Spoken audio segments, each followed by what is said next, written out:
Vitamin D കുറഞ്ഞു കഴിഞ്ഞാൽ നമ്മൾ എന്താണ് ചെയ്യേണ്ടത്?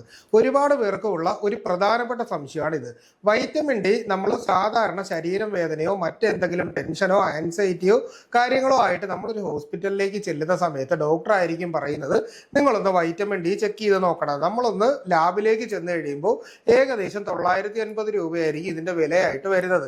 എന്നാലും നമ്മളതൊന്ന് ചെയ്ത് നോക്കുമ്പോൾ നമ്മുടെ റിസൾട്ട് നോക്കുമ്പോൾ 30-ന്, അതായത് സാധാരണ നമ്മുടെ വൈറ്റമിൻ ഡി വരുന്നത് 30-നും 100-നും ഇടയിലാണ് എന്നുണ്ടെങ്കിൽ നോർമൽ ആണെന്നും, 30-ന് താഴെയാണെങ്കിൽ ഇത് ഇൻസഫിഷ്യന്റ് ആണെന്നും, 100-ന് മുകളിൽ പോയി കഴിഞ്ഞാൽ ടോക്സിസിറ്റി എന്ന് പറയുന്ന ലെവലിലാണ് എന്ന് നമ്മൾ മനസ്സിലാക്കണം. ആദ്യം തന്നെ ഇത് ചെക്ക് ചെയ്യുമ്പോൾ നിങ്ങൾക്കൊരു 18 വന്നിട്ടുള്ളത് എങ്കിൽ നിങ്ങളുടെ ശരീരത്തിൽ വൈറ്റമിൻ ഡി വളരെ കുറവാണ് എന്ന് മനസ്സിലാക്കാം. ഒരു 60-ന് മുകളിൽ അല്ലെങ്കിൽ ഒരു 50-ന് മുകളിൽ നിൽക്കുന്നുണ്ടെങ്കിൽ നിങ്ങൾ ഏകദേശം നോർമൽ റേഞ്ചിൽ നിൽക്കുന്നു എന്ന് മനസ്സിലാക്കണം. അപ്പോൾ ഈ ഒരു സമയത്ത് നമ്മൾ ചെയ്യേണ്ടത് ഒന്ന് സൂര്യപ്രകാശം ഏൽക്കുക എന്നുള്ളതും, രണ്ടാമത്തേതെന്ന് പറഞ്ഞാൽ ഡോക്ടറുടെ നിർദ്ദേശപ്രകാരം വൈറ്റമിൻ ഡിയുടെ സപ്ലിമെന്റ് നമ്മൾ കഴിക്കുക. സാധാരണ ഇത് കഴിക്കുമ്പോൾ ചിലർ 1 മാസം കഴിച്ചിട്ട് പിന്നീട് ഈ പറയുന്ന സപ്ലിമെന്റ് കഴിക്കാതിരിക്കും. സാധാരണ നമ്മൾ 3 മാസം കണ്ടിന്യൂസ് ആയിട്ട് നല്ല രീതിയിൽ കുറഞ്ഞു കഴിഞ്ഞാൽ ഡോക്ടർ പറയുകയാണെങ്കിൽ കഴിക്കുക.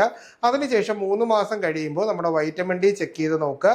നോർമൽ റേഞ്ചിലാണെങ്കിൽ 2 ആഴ്ചയിൽ ഒരിക്കലാക്കുക. ആദ്യം നമ്മൾ ഒരാഴ്ചയിലായിരിക്കും, അപ്പോൾ അത് 2 ആഴ്ചയിൽ ഒരിക്കലാക്കുക. വീണ്ടും 6 മാസം കഴിയുമ്പോൾ റീചെക്കപ്പ് ചെയ്യുക.